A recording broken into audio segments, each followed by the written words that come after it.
bienvenidos a este espacio. Me acompaña José Antonio Castro, portavoz de Izquierda Unida en el Parlamento de Andalucía y además coordinador provincial también de Izquierda Unida. Muy buenos días. Muy buenos días, ¿qué hay?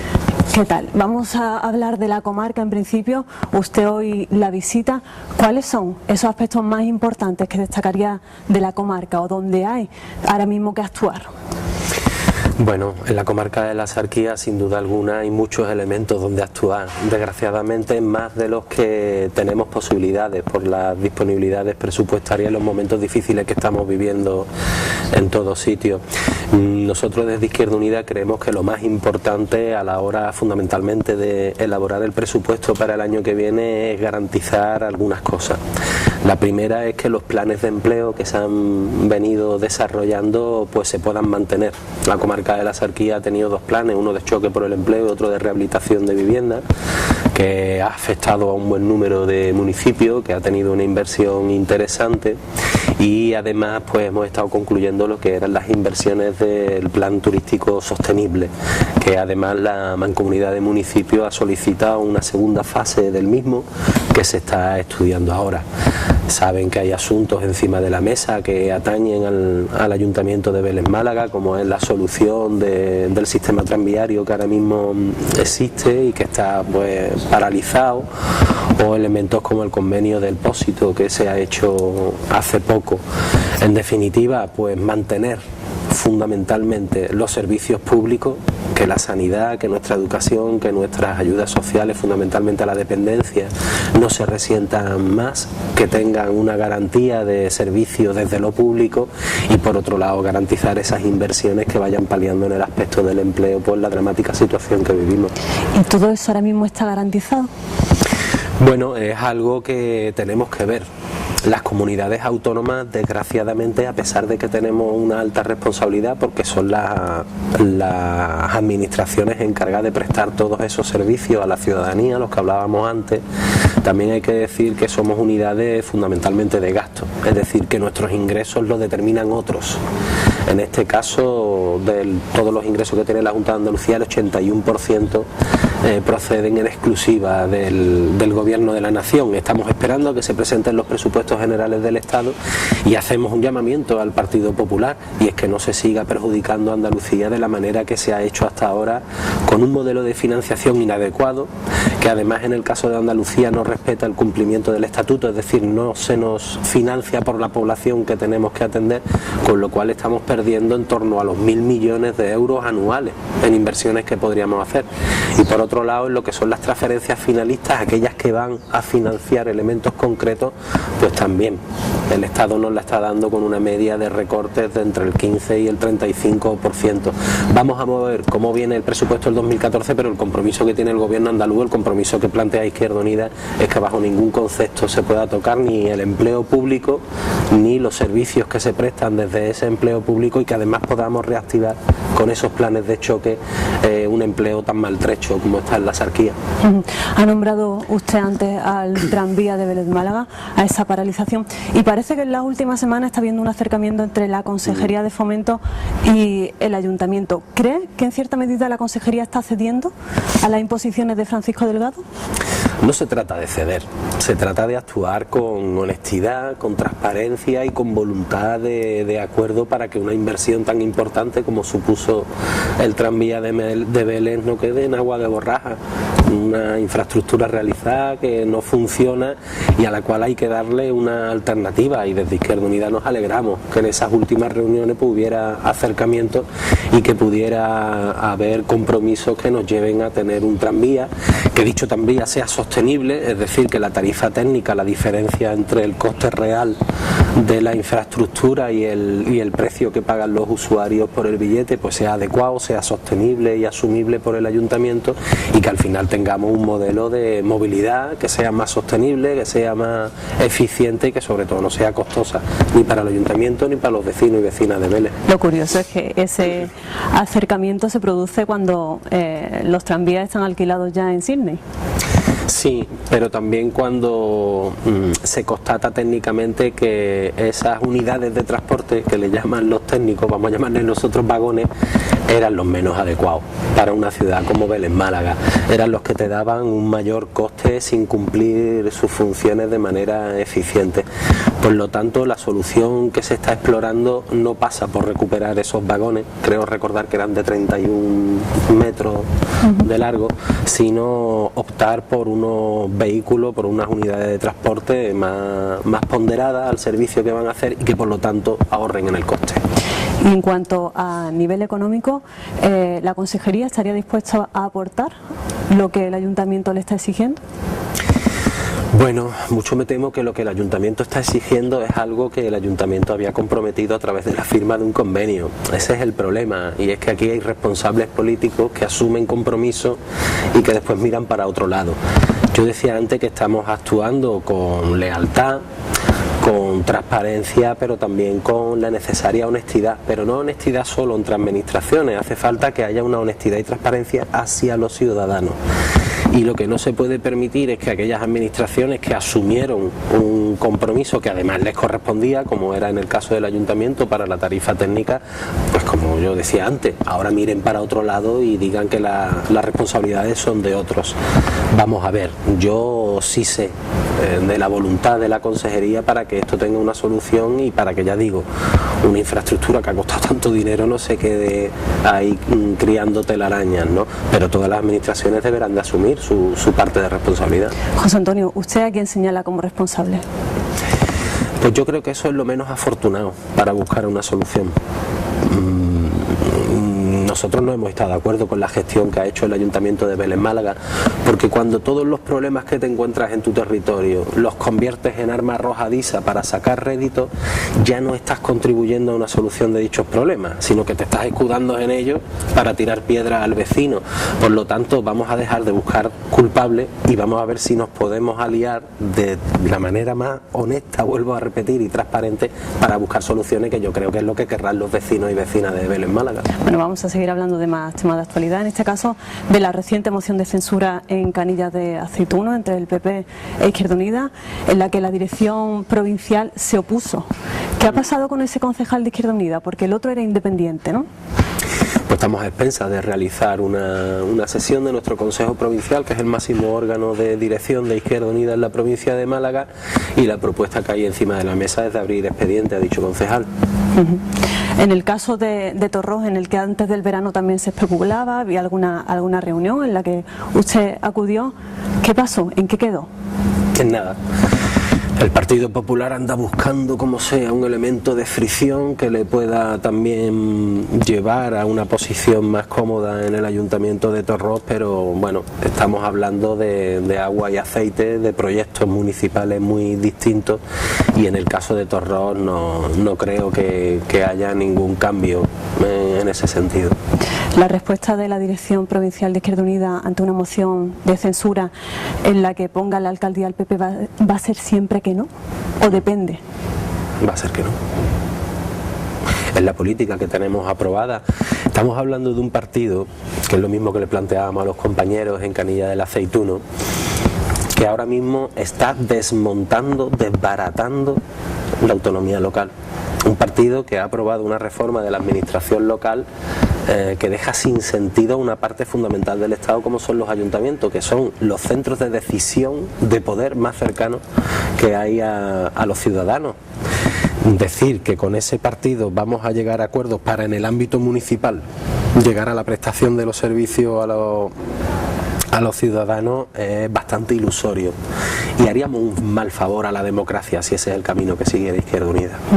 Habéis terminado recientemente un proceso asambleario, tenéis un nuevo coordinador andaluz, una nueva dirección provincial también. ¿Qué peso tiene la Sarquía en todo ello? Pues muy importante, la verdad. No en vano el responsable de organización provincial es un compañero de aquí de Vélez Málaga, Miguel Ángel Sánchez, el compañero que lleva toda la administración y finanzas a nivel provincial, Juan Peñas, nuestro portavoz en Periana y coordinador comarcal de la Sarquía, y estamos hablando de la comarca de la Sarquía, que es una de las comarcas con más presencia militante en Izquierda Unida, donde más afiliados tenemos y con una presencia municipal de las más sólidas, o sea que la Sarquía es un territorio muy importante, muy trascendente para el conjunto de Izquierda Unida en la provincia de Málaga. Hemos tenido un verano, turísticamente hablando, histórico. No sé si que la Consejería de Turismo esté en manos de Izquierda Unida tiene algo que ver con eso. Yo creo que tiene mucho que ver el plan turístico que se aprobó antes de que comenzara la campaña veraniega y que afrontaba las previsiones, la política turística que se iba a desarrollar desde una premisa, y era la sostenibilidad de nuestra actividad turística, de nuestra propia industria, para mejorar en los indicadores en los cuales podemos competir, que es la excelencia del producto que ofrecemos a los visitantes, a los turistas que vienen aquí. Yo creo que ese plan turístico acertó, y acertó porque además se hacía en un momento donde esa recuperación se podía dar, una recuperación que venía fundamentalmente de los turistas extranjeros que recibíamos, alemanes e ingleses, que son el principal nicho de visitantes y además que arrojan unos resultados más positivos en número, pero también una recuperación, una consolidación del turismo nacional, que es muy importante para compensar esas visitas que tenemos del turista extranjero con otros nichos que también se están trabajando. Por lo tanto, bueno, el nuevo gobierno andaluz en general, el consejero de turismo en particular, Rafael Rodríguez, que es malagueño, por cierto nacido en la Sarquía, ha tenido mucho que ver en la elaboración de ese plan turístico, que ha sabido situarse en la coyuntura propicia, en el momento justo, para favorecer ese despegue de los datos que hemos conocido. ¿Qué le parece el nuevo gobierno de Susana Díaz? Pues un gobierno positivo, un gobierno que como primer rasgo para Izquierda Unida, que satisface a Izquierda Unida, es el hecho de que no tenga ninguna sombra de duda, no se pueda poner ningún baldón sobre el mismo en lo que tiene que ver en relación al asunto de los ERE.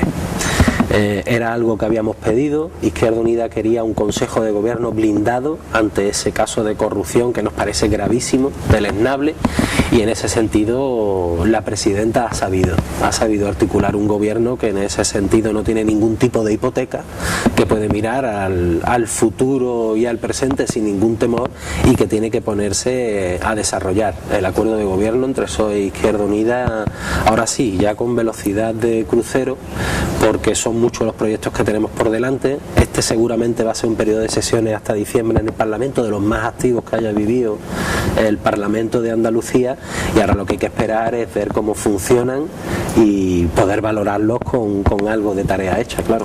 ¿Qué le vais a exigir al nuevo gobierno?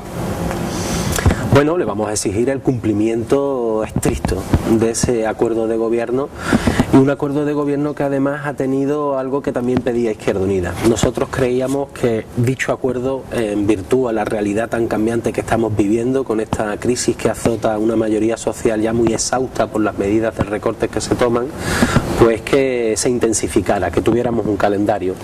De manera que ya se ha visto que el Consejo de Gobierno fue elegido y tuvo 2 sesiones casi inmediatas, una de ellas para aprobar un proyecto de ley muy importante para nosotros, que era el de protección de los consumidores ante los productos hipotecarios, algo que afecta a una inmensa mayoría de los ciudadanos y de una banca que ha estado engañándonos como consumidores, pero ahora tienen que ser muchas más.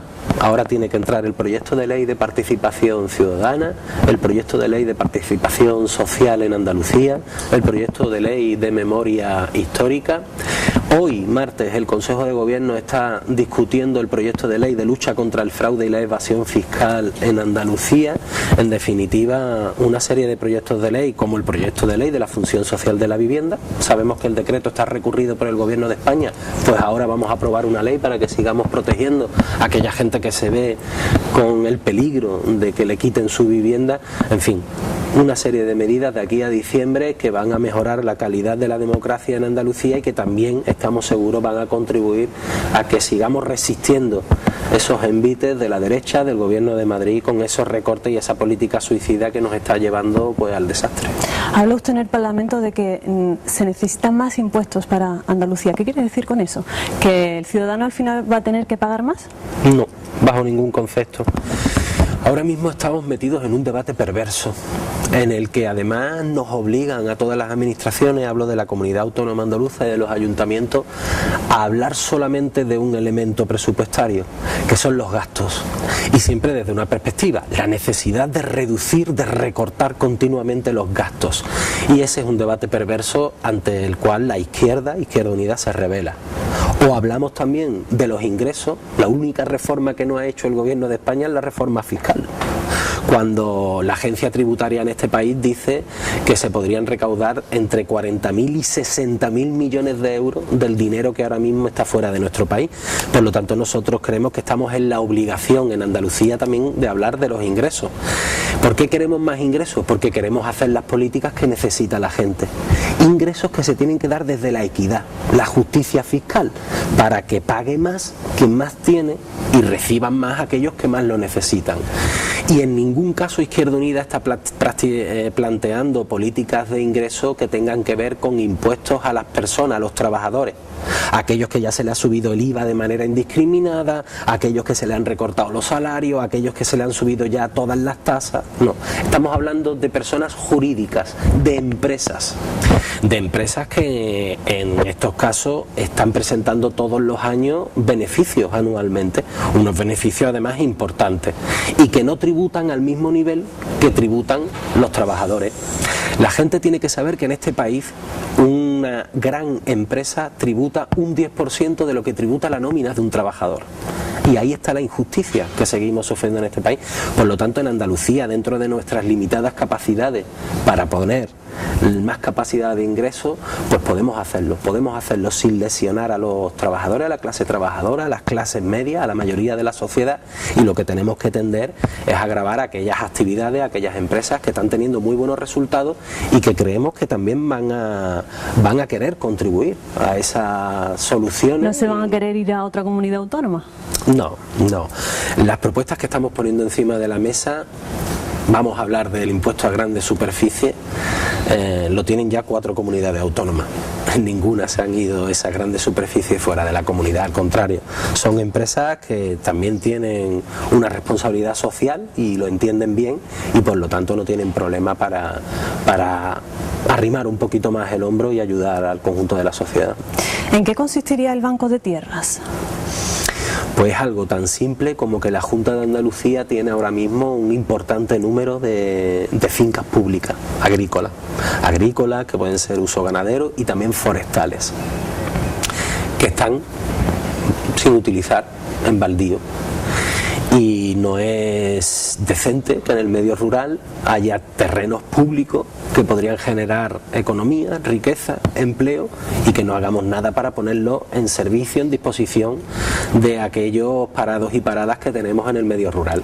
Por lo tanto, de lo que se trata es de tener todo el catálogo de esas tierras, el tipo de producción que podría haber en las mismas, un plan de eficacia, un plan económico para ponerlas en valor, y que a partir de ahí pues las pongamos al servicio de aquella economía social, cooperativa, gente que en los pueblos está deseando pues tener una salida y ponerla en valor. Es algo muy simple, una obligación desde nuestro punto de vista moral y política, todos los recursos públicos que tengamos al servicio de la creación de empleo, que es lo fundamental. Hablemos de credibilidad. Parece que la última encuesta le da mayor intención de voto a su partido, Izquierda Unida. ¿A qué se debe eso? Hombre, nosotros creemos desde Izquierda Unida que en primer lugar se debe al tremendo descrédito en el que está cayendo el bipartidismo. La gente es consciente que todo lo que está pasando, esta maldita crisis que ya es insoportable, las medidas que se han ido tomando en teoría para paliar la misma, pero que al final venía a machacar a los mismos de siempre, mientras que los responsables, los que causaron objetivamente esta crisis, siguen sin ningún problema generando beneficios, pues nosotros creemos que hay que dar esa alternativa y bueno, es tan fácil como cambiar este sistema y darle la vuelta a la tortilla, y los dos que lo están sosteniendo, ese bipartidismo de grandes partidos que no tienen tantas diferencias cuando van gobernando, pues hacerle saber que la gente no está dispuesta. De ahí que haya crecimiento no solo de Izquierda Unida, de otros partidos más minoritarios que también están viendo crecer sus posibilidades, pero sobre todo es eso, el descrédito del bipartidismo que ha estado sosteniendo este sistema tan inhumanizado. Habla usted de una imposición de un modelo ideológico. ¿Eso se puede cambiar de alguna manera o ya no hay marcha atrás? Pues cada vez es más difícil, pero tenemos que poner todas las carnes en el asador para que así sea. Cada una de las reformas que ha ido tomando el Partido Popular, además de ser medidas concretas que tienen un efecto, las subidas de impuestos indirectos, la reforma educativa de la Ley Wert, la reforma de la administración local, todas las reformas tienen un contenido ideológico muy importante, y entre otras cosas lo que están haciendo es cambiar la realidad de este país para que no lo conozca ni la madre que lo parió.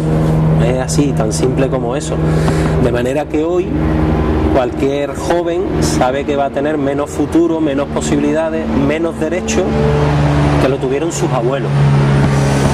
Eso es cambiar la realidad ideológica de un país, cambiar las bases que sustentan las relaciones económicas, sociolaborales, etcétera, etcétera.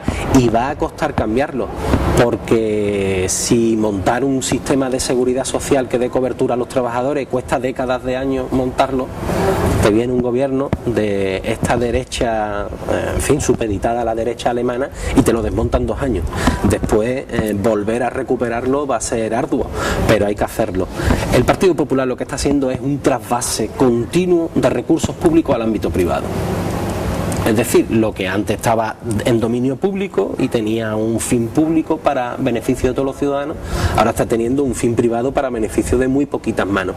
Y eso es lo que hay que cambiar, porque, en fin, como decían los sindicatos, están dispuestos a acabar con todo. Tal y como está la situación económica en el país, ¿cree usted que es viable que las comunidades autónomas adquieran más competencias? Bueno, por ahora tendríamos que garantizar la viabilidad de financiación de las competencias que tenemos. Porque otra de las características de ese proceso ideológico que está haciendo el Partido Popular es una vuelta a la recentralización.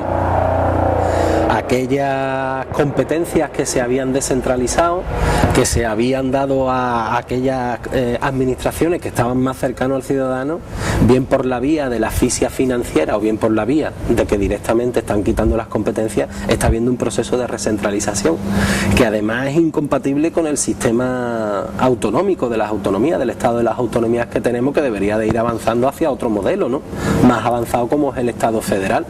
Por lo tanto, el debate ahora es que se nos financie de manera adecuada, de manera justa, y a partir de ahí podríamos seguir avanzando en cómo no ya se asumen más competencias, sino cómo construimos ese Estado uno solo, pero en el que caben todos los territorios, cada uno con sus singularidades. José Antonio Castro, muchísimas gracias. A vosotros. Y a ustedes les espero aquí en una próxima cita en Asarquía 24.